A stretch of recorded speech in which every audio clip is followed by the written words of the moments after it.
Hey y'all, this is Ward Guenther with Whiskey Jam, and you are listening to the Freight Train Podcast.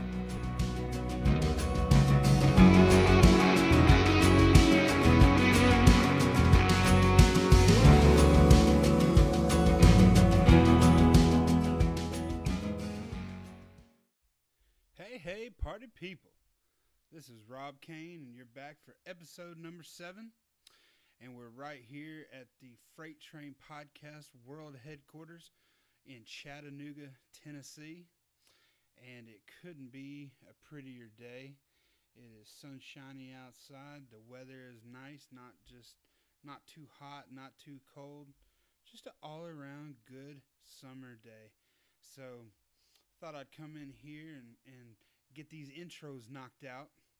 I'm not going to lie, I'm very excited about this episode of the podcast.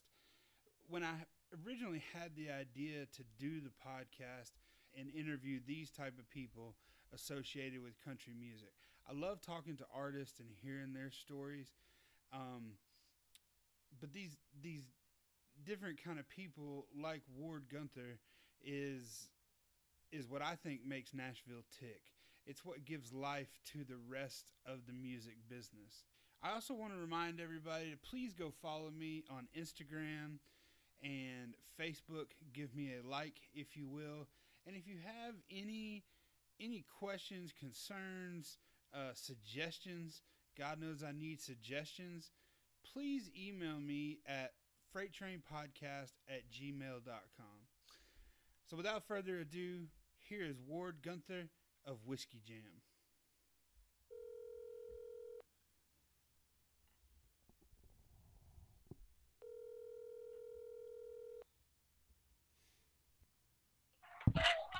Ward, Hey man. what's going on, brother?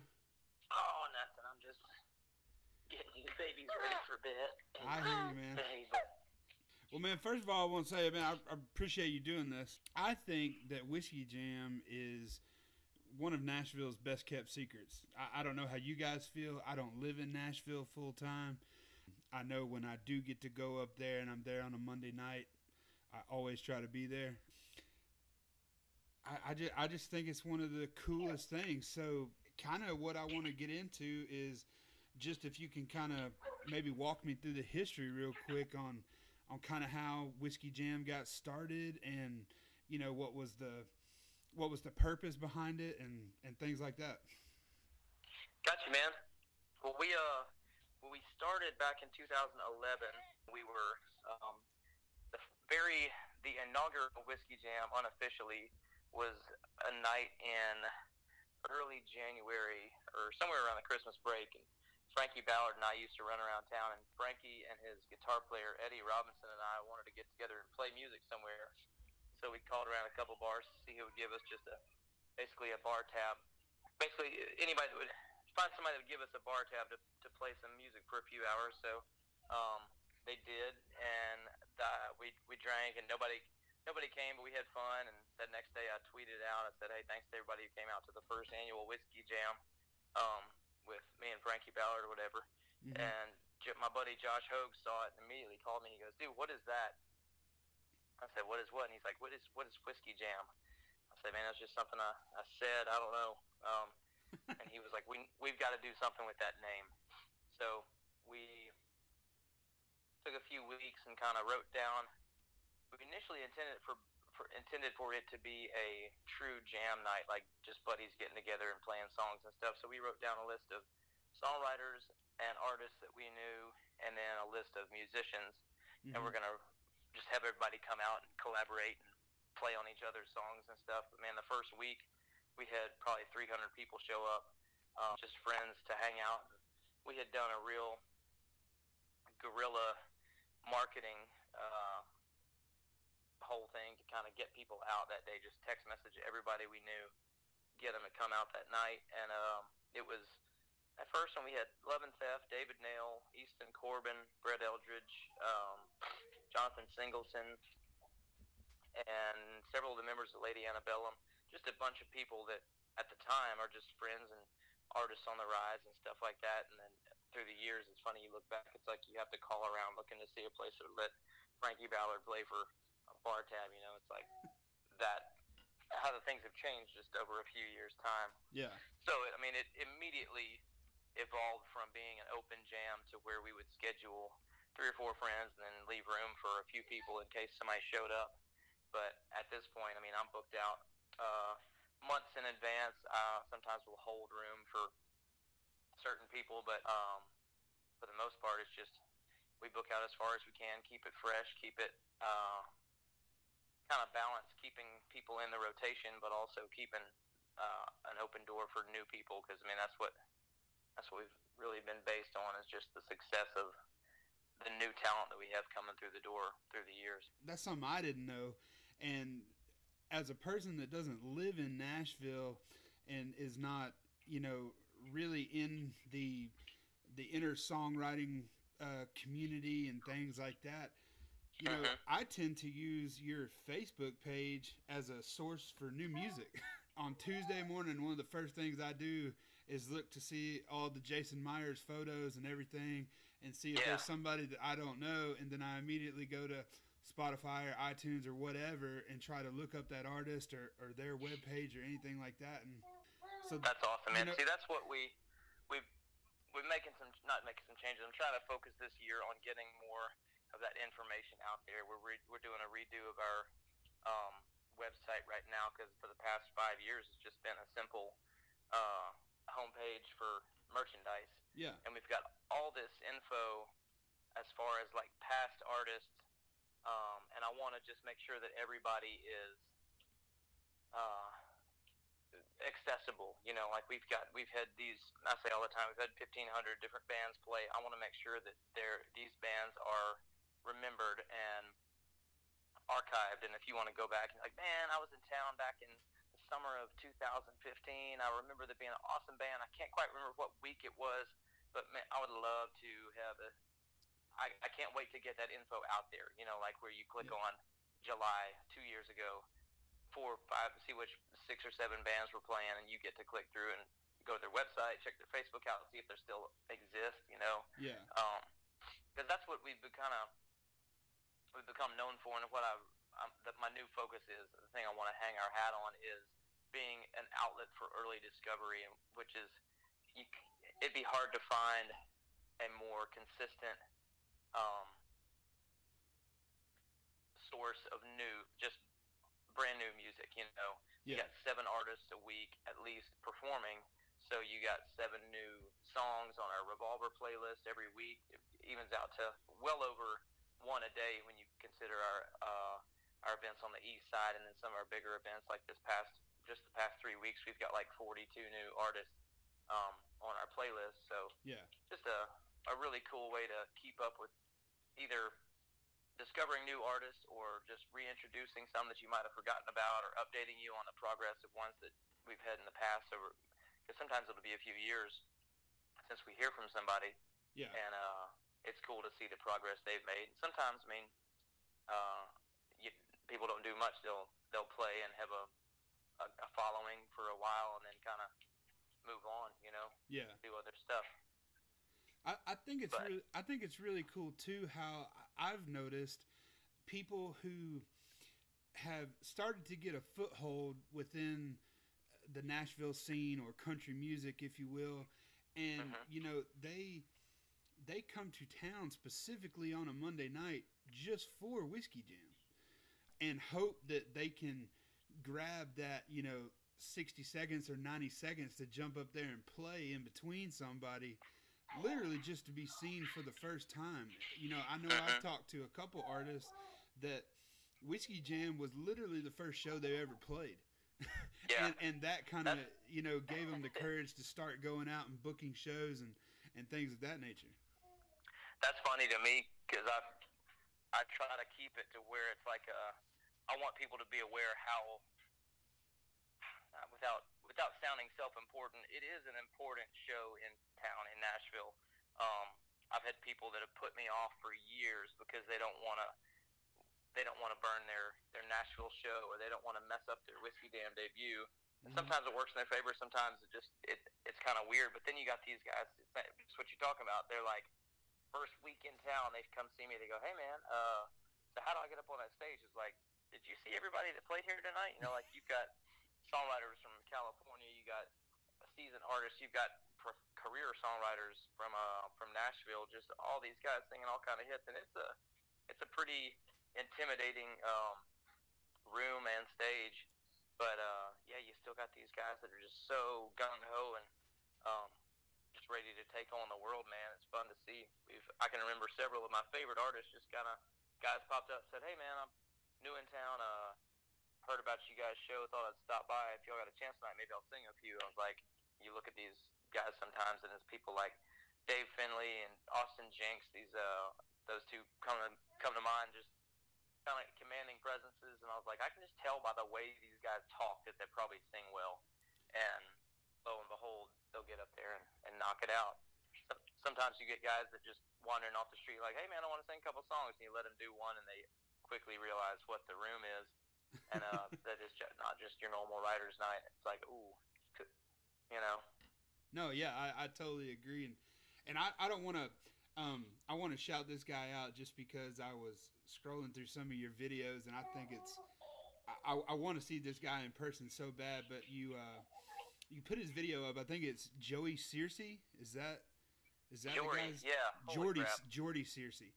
Man, I tell you what, that dude is electrifying. Yeah, man, you should see him, and he's one of the ones in person. Like, we get a handful a year, probably a half dozen to a dozen, maybe, and that's being kind of generous now that I say it, as far as once a month. But these moments when you get any time in the night, man, it's busy at Guenthers. It kind of gets distracting. There's TVs on, there's food, there's smoke, there's drinks, there's conversations, there's multiple parts of the bar. But those handful of times a year, you'll get an artist that just starts doing his thing, and man, people turn around, they quit talking, they leave their drinks on the patio outside and come in. And he's one of those dudes that just time after time, he's played solo, he's played with a band. Really, yeah, just really one of those involving artists. He makes, and not in a corny way, he doesn't make you clap and sing along. He'll have sing along songs that make the crowd want to join in, and it's crazy, man. He has some religious undertones, and in Nashville is not the easiest town to get people to sing back Amazing Grace to you, but he's done that in there before. And really, really impressive, man. Guys like that are the reason that those are my favorite performers, honestly, that we have. You could fill up every week that we ever do with 7 songwriters from Music Row, singing good country music, but the same stuff. And so when you bring in a young guy like that from Belmont, who's doing something a little bit different, kind of blending styles, and just with the phenomenal voice and personality on stage, that's the stuff, man, that gets everybody. It's like, holy crap, this is happening on a Monday night in Music Row for free. You know, like, this is what the big deal is about. Like guys like that, experiences like that just stick with you. Another thing I want to touch on too is, and to back up for our listeners, you might have heard Ward mention Guenthers. So Whiskey Jam is held at Guenthers in Midtown in Nashville. If any of you are familiar with Winners and Losers, those are the 2 bars side by side, and Whiskey Jam is every Monday night at Winners. So, correct. For anybody out there listening that doesn't know what Whiskey Jam is, that's what Ward was referring to. But one other thing you kind of touched on earlier that I want to touch on is, for the people out there who aren't necessarily, they're country music fans, they hear the songs on the radio, maybe they dive into, iTunes or Spotify every now and then and try to go a little deeper. Whiskey Jam, in my opinion, is where you can see the who's who of the writing community. I myself was always that guy who was reading the liner notes. I would buy the album on iTunes, and I would also go buy the hard copy just so I could see the inside. Read who wrote the song. Yeah, the cover. Yeah, so I could read the liner notes. The worst parts for me about the digital revolution is, like, you don't get that tactile feeling, being able to see. I mean, even see who wrote the songs is kind of difficult. Yeah. As compared to when it used to be, you just pop the CD in. It's funny. I have an older truck, and it's just got a one CD player in it. That's a single CD, and so I'm listening to a lot more physical CDs these days. It doesn't have an aux cord input, so it forces me to read the whole thing. I'm getting albums again with the whole liner notes. I'm educating myself a little bit better. Yeah. Well, to me, that's one of the best parts of music is finding the source and seeing who it come from, and digging into those people. Because I remember when so a lot of the people listening know that I used to be a booking agent in Georgia, and the band that I was working for at the time, we opened for a band called the Johnson Brothers. Well, I knew who Chris Stapleton was because of the Steel Drivers, but at that time I didn't realize his background in songwriting. And honestly, when we opened for him, and we opened for him at Smith's Old Bar in Atlanta, and we're back in the green room talking, and he's talking about this song that he wrote for Josh Turner. And I think it was Better Man or I'm Your Man. I don't remember the exact title. And I was like, holy shit, he wrote that song? Yeah. Because at that time, I only knew Chris Stapleton as a bluegrass artist. Right. And I was like, Jesus, I can't believe he wrote that song. And then, like, digging into everything that he had written, that literally got me into reading all the liner notes on everybody that I was listening to, and finding out who was writing the songs and things like that. And again, full circle, getting involved with a label in Nashville and people in the town, immediately people were directing me to Whiskey Jam. I can't believe that it's as much of a secret as it is, because every time I talk to people, I'm like, dude, you got to go to Whiskey Jam. They're like, what's Whiskey Jam? And I end up having an hour-long conversation with them, explaining it to them. But I know you don't have a lot of time, so I want to touch on a couple other things. I want you to tell me, who is James Travis Dawes? James Travis Dawes has become, I don't want to say a mascot for Whiskey Jam, or I don't want to say our representative, but he is definitely a jam ambassador. Pied Piper, if you will. What's that? Pied Piper. Yes, he is. He represents a really unique segment of our audience. I was made aware of him on Instagram a few winters ago. He was singing a bunch of covers, and somebody had pointed him out to me, and I went through and dug through it, and there was something about him that really caught my attention, and I reposted a few of the videos, and people got on me. They're like, hey man, why are you making fun of this kid? And I was like, no, you're getting it all wrong. It's like he's a passionate artist, songwriter, country music fan to a degree that I am unfamiliar with. And I moved to town in 2003 to become a singer and a songwriter myself. And I've done everything, man. I sang back up on radio tours. I've been on the road with major artists. I've written songs that have never been cut. I've written songs that have gotten close to cut. I gave it the best shot I could when Whiskey Jam got really starting moving. I switched my focus onto the event promotion and planning and booking side, which I felt better at. Yeah. But I gave a good shot in Nashville for at least a decade to writing songs and chasing that dream. And man, I didn't have anywhere near the guts and the drive and the passion that this kid has. And so I think that's what caught me initially, was how open he was. And those first videos that I put up, they weren't the best. It wasn't the best singing. It wasn't the best guitar playing.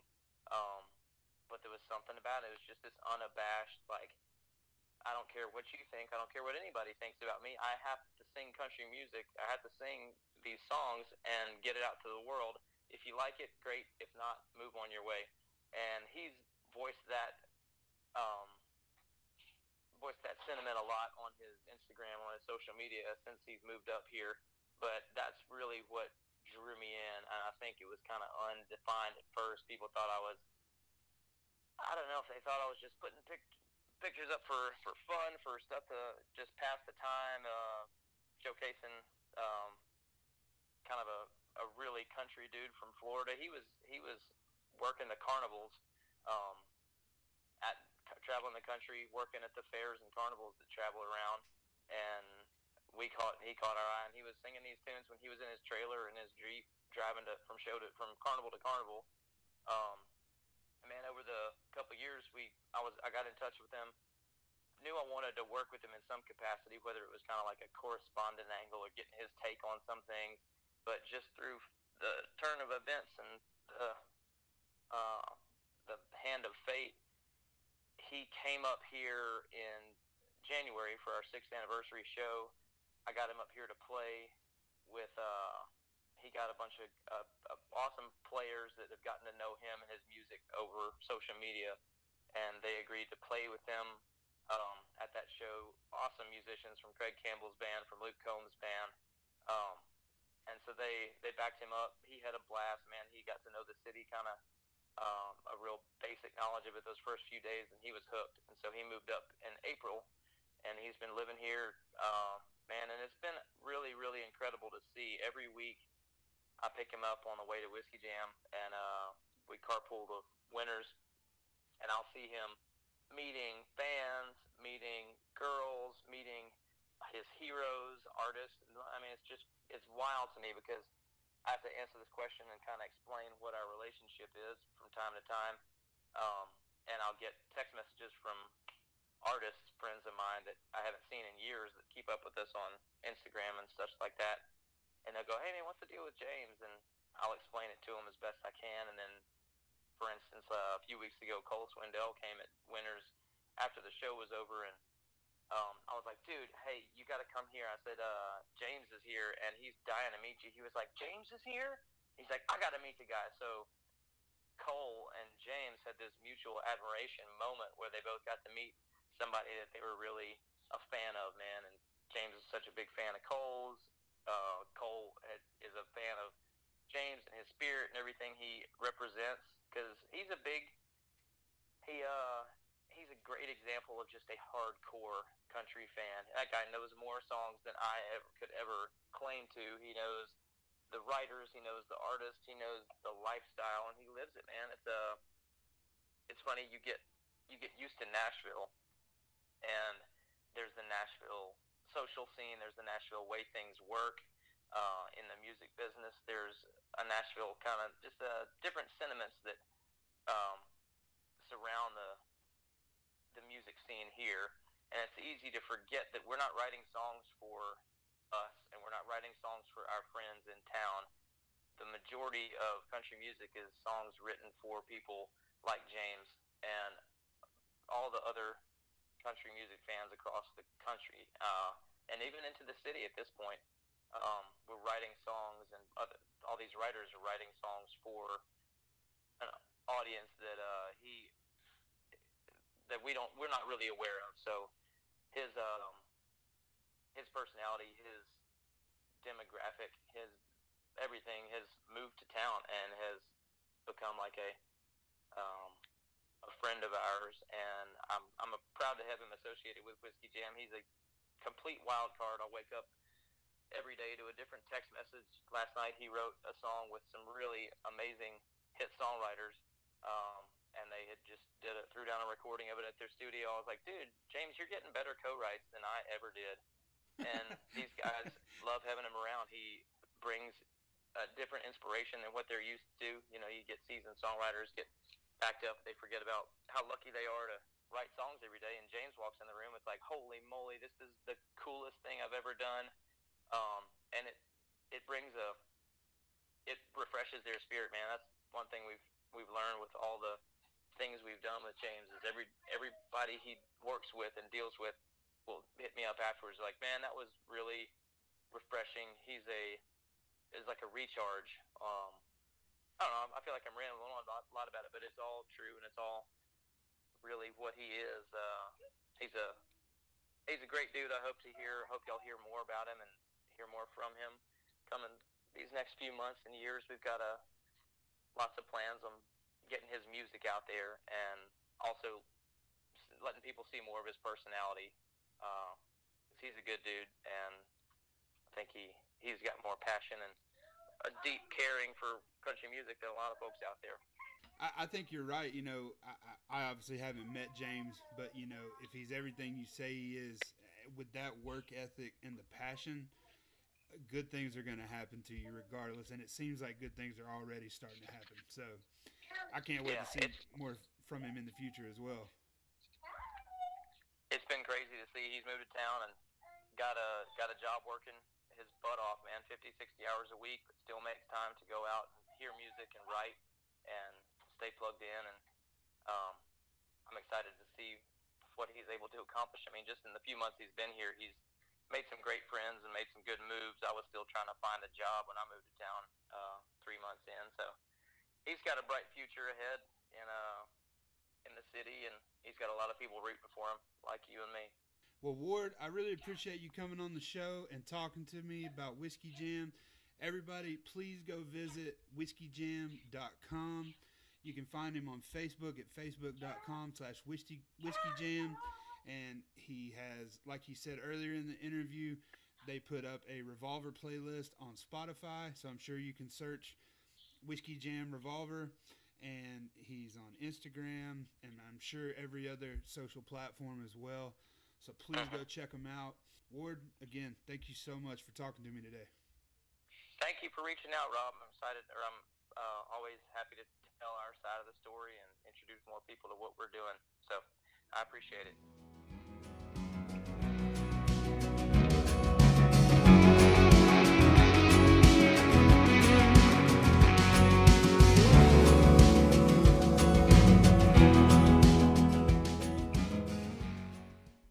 Guys, if you stuck around to the end of the interview, I want to say thank you very much for listening. I hope you enjoyed it.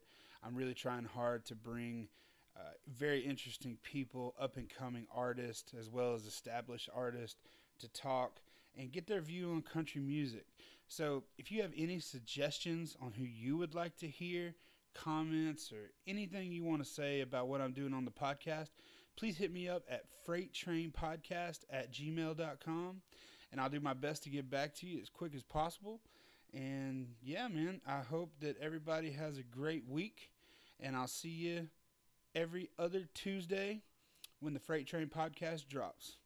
Have a good week, y'all.